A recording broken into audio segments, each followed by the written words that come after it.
Assalamualaikum warahmatullahi wabarakatuh.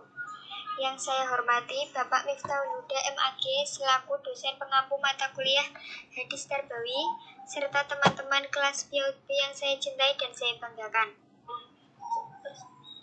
Kami dari kelompok 1 akan mempresentasikan hasil diskusi kelompok kami yang bertema terminologi pendidikan perspektif hadis yang beranggotakan dengan saya sendiri, Lila Sumami dengan NIM 2421068, Risma Septianingrum dengan NIM 2421069, Sidik Nurhuda dengan NIM 2421070, Dewi Puspitasari PMS dengan NIM 2421071. Baik, kami akan memulai presentasi hari ini.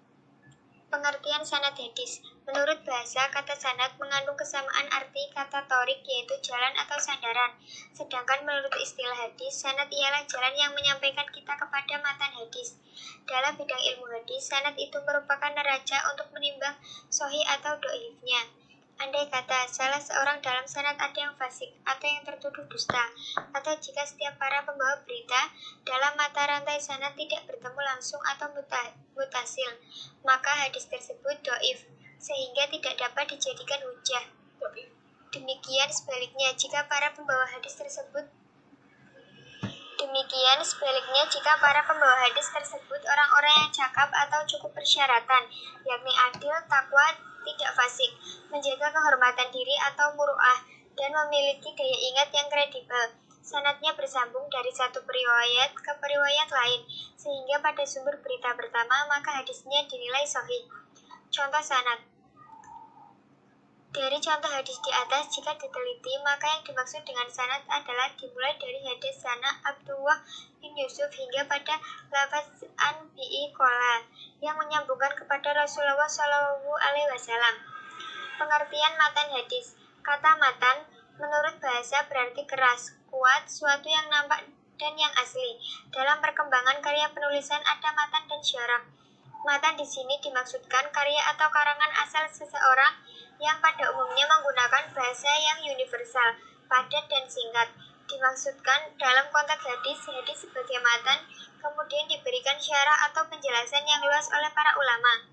Misalnya Sahih Bukhari disyarahkan oleh Al-Asqalani dengan nama Fath al-Bari dan lain-lain. Yang disebut dengan matan hadis ialah pembicaraan atau kolam atau materi berita yang di-offer atau sanadnya yang terakhir, baik pembicaraan itu sabda Rasulullah SAW, sahabat atau tabi'in.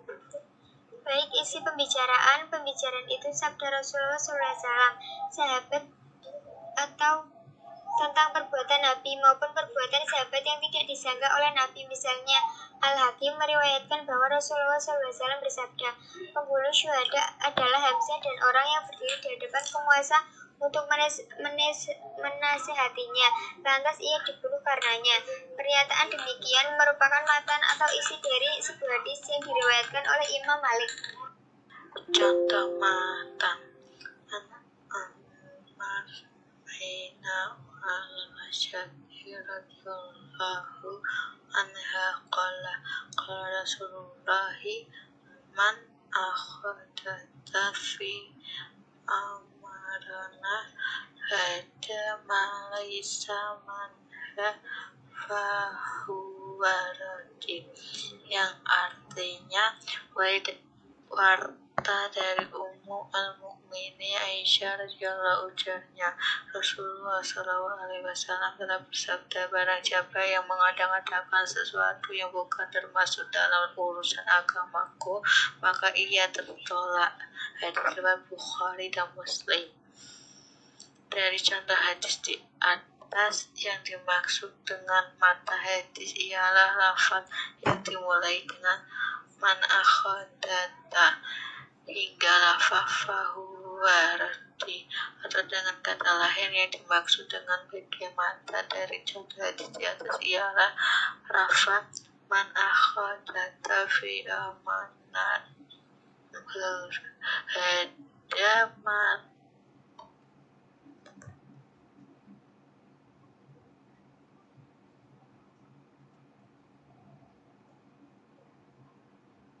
Alaysa manhu fahuwa waradi. Barang siapa yang mengada-adakan sesuatu yang bukan termasuk dalam urusan atau agamaku, maka ia tertolak. C. Pengertian rawit hadis. Yang dimaksud dengan rawit ialah orang yang menyampaikan atau menulis dalam suatu kitab apa yang pernah didengar atau diterimanya dari seorang atau guru. Bentuk jamaknya yaitu ruwat. Perbuatan menyampaikan hadis tersebut dinamakan merawit atau riwayatkan hadis. Contoh hadis Nabi dalam beriwayat yang lengkap. Hadis tersebut di atas kita temukan pada kitab hadis yang disusun oleh Imam Bukhari yang bernama Al-Jami'ul As-Sahih atau lebih dikenal dengan As-Sahih Bukhari. Hadis tersebut telah diriwayatkan oleh beberapa orang rawi, yaitu 1. Ibnu Umar radhiyallahu sebagai rawi pertama, 2. Ikrimah bin Khalid sebagai rawi kedua, 3. Hadalah bin Abi Sufyan sebagai rawi ketiga, Ubaidullah bin Musa sebagai rawi keempat, Imam Bukhari sebagai rawi kelima atau riwayat terakhir. Tolak ukur kesahihan sanad hadis. Setelah menyusun keseluruhan sanad yang telah ditakhrij dalam sebuah skema sanad atau guna memudahkan membaca jarang ringan sanad hadis yang sedang diteliti, maka untuk selanjutnya dilakukan telah kritis terhadap sanad hadis tersebut. Namun sebelum mendapatkan suatu hadis itu sahih atau tidak, diperlukan tolak ukur yang baku atau setidak-tidaknya telah dibakukan oleh ulama hadis, yaitu sebagai dikemukakan Al-Nawawi bahwa yang disebut hadis sahih adalah yang artinya yaitu hadis yang bersambung oleh rawi-rawi yang adil dan dhabit serta terhindar dari syuhud dan illah. Dari definisi tersebut dapat disimpulkan bahwa kaidah kesahihan hadis adalah: yang pertama, sanadnya bersambung; 2. Seluruh rawi dalam sanad tersebut adil. Yang dimaksud dengan adil yaitu beragama Islam dan menjalankan agamanya dengan baik dan berakhlak mulia dan terhindar dari kefasikan. Yang ketiga, seluruh rawi dalam sanad tersebut dhabit. Yang dimaksud dengan dhabit yaitu rawi memahami dengan baik riwayat yang telah didengarnya dan rawi tersebut hafal dengan baik riwayat yang telah diterimanya. Yang keempat, hadisnya terhindar dari syuhud. Yang kelima, hadisnya terhindar dari ilat. Pengertian ilat adalah sebab tersembunyi yang merusak kualitas hadis. Jadi kaidah hadis yang berilat adalah: yang pertama, tampak secara lahiriah sahih; yang kedua, sebenarnya dalam hadis itu adalah kecacatan. Ukur kesahihan matan hadis. Kritik matan telah dilakukan sejak masa sahabat dan cara-cara mereka itu pulanya yang tetap dipertahankan hingga kini. Namun sebelum menguraikan tolak ukur matan hadis ini, terdapat langkah sistematis yang perlu dilalui, yaitu: yang pertama, pada langkah pertama ini menunjukkan bahwa telah matan hadis ini tidak dilepas dari telah sanad hadis yang sebagai satu kesatuan hadis. Yang kedua, sedangkan langkah kedua dilakukan telah lafal karena hadis yang sampai kepada beberapa mukhrij memiliki keragaman sehingga perlu dilakukan telah terhadap berbagai lafal yang ada pada beberapa hadis semakna tersebut. Yang ketiga, adapun langkah ketiga sebagai tindakan lanjut dari langkah sebelumnya, yaitu Setelah penelitian mampu mengembara dengan bekal beberapa hasil rekaman berita yang semakna tersebut, dilanjutkan dengan rekonstruksi makna bahwa hadis ini yakni berasal dari Nabi Muhammad SAW. Untuk membantu ke arah yang benar dalam menyimpulkan bahwa hadis-hadis tersebut benar-benar datangnya dari Nabi Shallallahu Alaihi Wasallam, maka untuk mengukur hadis tersebut sahih dilakukan langkah teknis lain, yaitu A. Memperhadapkan hadis tersebut dengan Al-Quran, sebab Al-Quranlah yang menjadi dasar hidup Nabi Shallallahu Alaihi Wasallam, sementara hadis adalah rekaman terhadap aktualisasi Nabi Shallallahu Alaihi Wasallam atas nilai-nilai Al-Quran tersebut.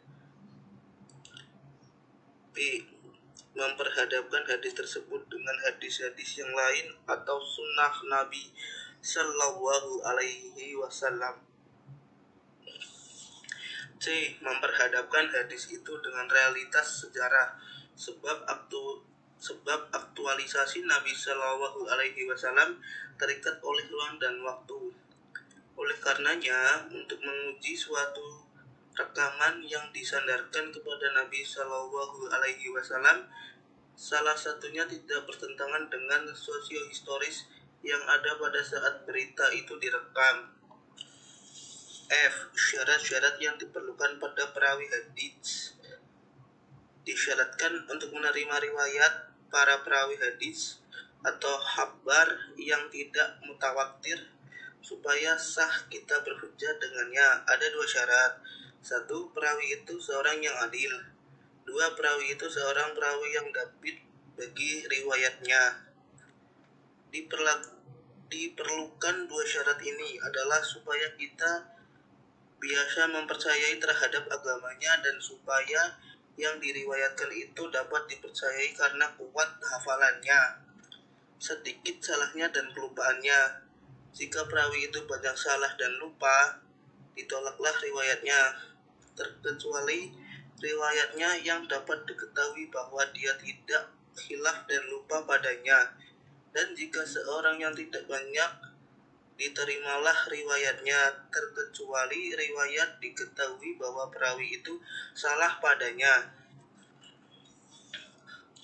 Pendapat lain mengatakan bahwa syarat-syarat perawi yaitu A. Baligh, artinya ia sudah baligh menurut ketentuan agama, artinya bahwa ia sudah baligh ketika meriwayatkan hadis yang bersangkutan, sekalipun waktu menerimanya masih kecil atau belum mencapai baligh. B. Islam, artinya saat ia menyampaikan hadis, ia dalam keadaan Islam walaupun waktu menerimanya masih beragama lain. C. Akil baligh, yakni orang Islam, akil baligh atau berakal dan tidak terjangkit penyakit gila, juga tidak pernah melakukan dosa besar dan tidak membiasakan melakukan dosa kecil.